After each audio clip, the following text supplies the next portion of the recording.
Hello, everyone, and welcome to the next installment of Movies with Mom. It has been a long time since we've seen you, but we've, of course, been brainstorming what to do next, what to talk about next for a while. Of course, I got busy moving to a new place, and the holidays happened, and I was traveling. But we're back, hopefully more frequently, and today, what are we talking about, Mom? Volume. I need volume. Volume? You need volume? Volumes. Volumes. Yes, Yeah. volumes There's of a lot of- Austen. Yes, volumes and volumes of Austen. Jane Austen. Yes. Yes.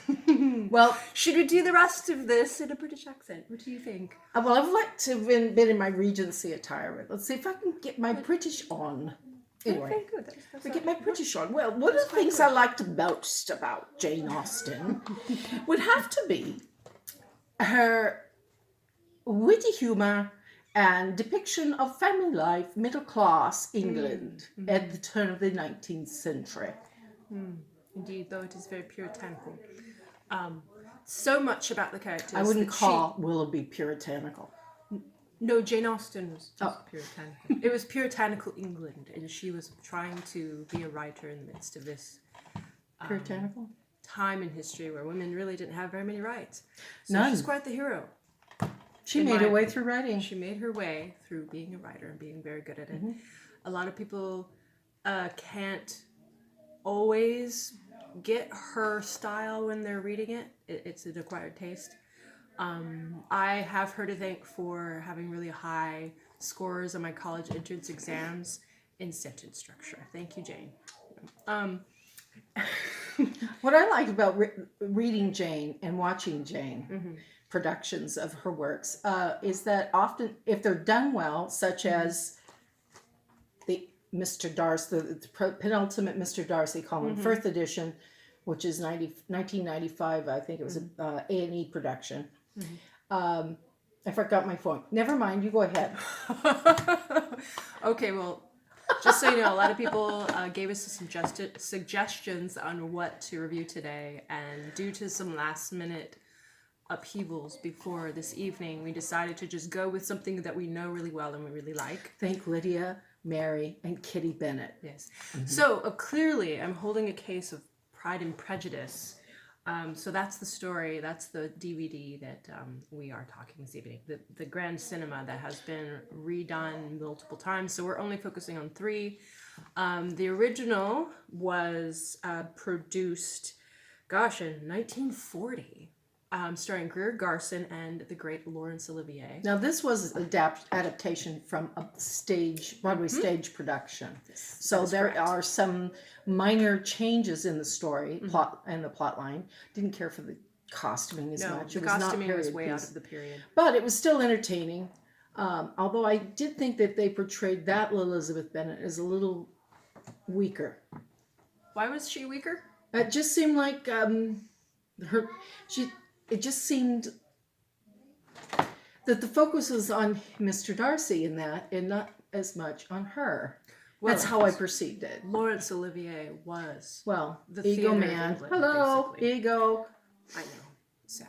So, Greer Garson is such a wonderful actress. They could have given her a little bit more credit. If you see when you watch it again and just pay close attention to her delivery of lines, it just seemed secondary and not as much a focus of her perspective of the action of what's going on. At the beginning, maybe it picked up a little bit to be able to...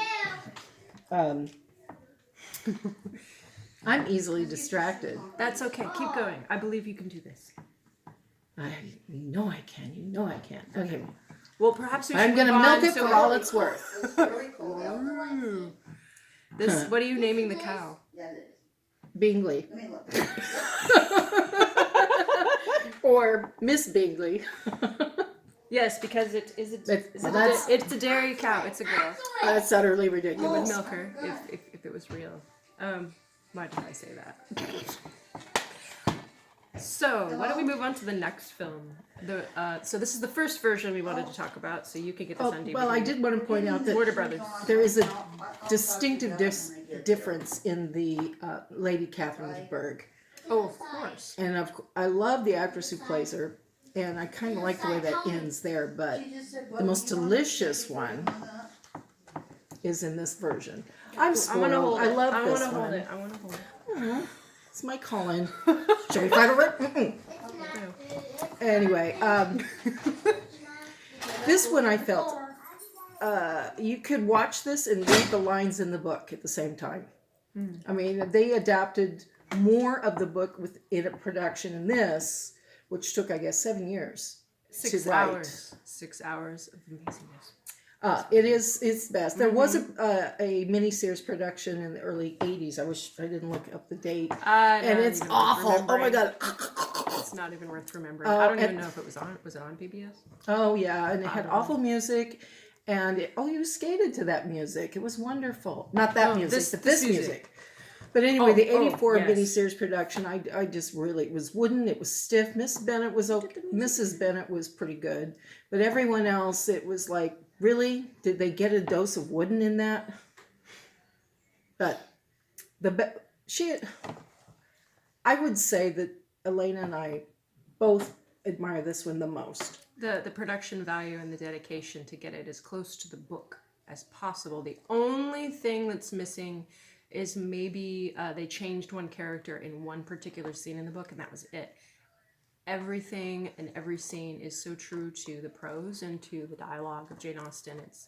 It's the gold standard of Jane Austen films. In my opinion, yes. And again, this 1995 version, which aired on the BBC and then on A&E and American television, skyrocketed Colin Firth's career. I would say so. Even though he did do some other productions, films, I think prior to that, this was what really cast him out there. Again, it's starring Colin Firth, Jennifer, is it Ailey? Yuli. I don't know how to pronounce. I don't either. British It's names. weird. I'm sorry. Is it Welsh? Or is it? I don't. Is she Yuli? See, Yuli? I need to work on my Jane Austen trivia. It's been a while. 25 She's years. American, you know. She's not. Yuli? Yeah. She is. Then, But is I it think really her Jane dad Austen was. if an American plays Elizabeth Bennet? Well, Gwyneth Paltrow played Emma, and she did a great job. Good point. Okay, I'll stop. She's Texan, okay? She is? Yeah, born and raised in Texas. Well, yeehaw. That's the cow. That's utterly ridiculous. So if you rub the cow, will your wish come true? Oh wait, that's a horse. Okay, well anyway, I vote for 1995. This will also get you moving. But a lot of people have a preference for the most recent version of Pride and Prejudice, starring Keira Knightley and what's his face? I can't even remember his name. Dame Judi Dench plays the right Lady Catherine de Bourgh, but I think she's a little too stiff. She's a little subdued. No, angry. It seems like she's angry at the whole thing. Yeah. The one in the 1995 version was just plain just snobby. Normal. She It seemed just normal. like some member of my family with just ridiculously, Well, still stuck up, but ridiculously high standards, and it's just the way that life is. well, I love the music in this one. Well, both had excellent music. Okay, you skated to this one. It was skate-worthy music. Anyway, Junior ladies. yes, it was beautiful. I mean, a gorgeous dress to match it with. She was lovely. I had a very short haircut. Regency style, if you recall. Yes. Anyway, this version, which I do love the music in, is very romantic, wonderful cinematography. Beautiful music. Donald Sutherland is Mr. Bennett.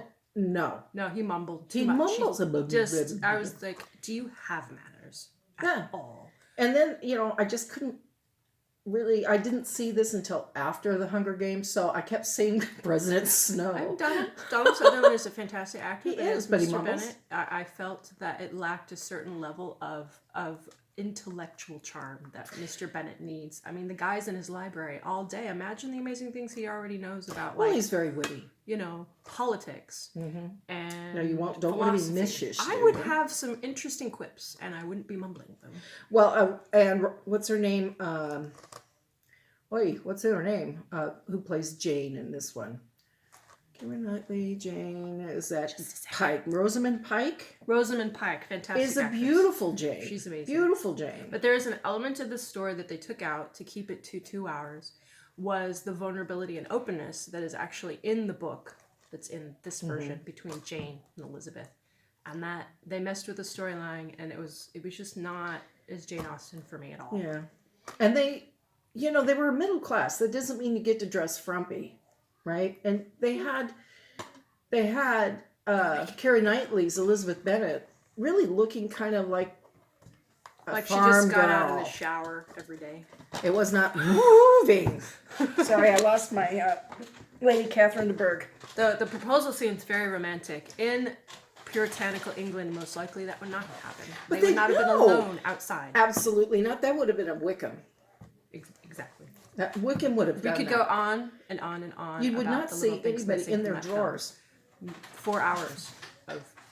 or their nightgown, which is a dressing room. He comes out. They're walking in like. Am I giving it away? Huh. Okay, It's let's okay, just the say movie's when been they out for meet years. up, it's early in the morning, and they're both in their dressing gowns, and they kiss, and they're not married. That would never happen. Nope. They would. I know they went I'm without a sounding escort. too much like the and gal then being from married. Austen Land, but still, Yes. you know, That kind of thing would have been. well acted, wonderful stars, little limited on the writing, I think. The screen adaptation was not as faithful as it could have been, I think. However, given the time constraints, it makes sense. It makes sense. Plus, they took out an entire character. But my ranking And from would the Bingley be family. 1, 2. That would be 3 because it is an adaptation of another medium. Broadway play.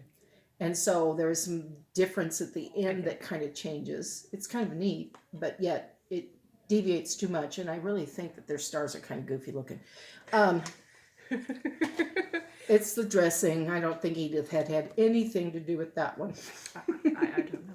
Anyway, we're running out of time. But in our opinion, though this is 6 hours of your time, Well it is worth it. worth the amazing acting, the amazing music, the amazing attention to detail that you just can't quite get in 2 hours of film. I'm And the not Mr. usually Collins into is trying hilarious. to binge watch much of anything. I'm more of a minimalist, but this is a classic from 1995.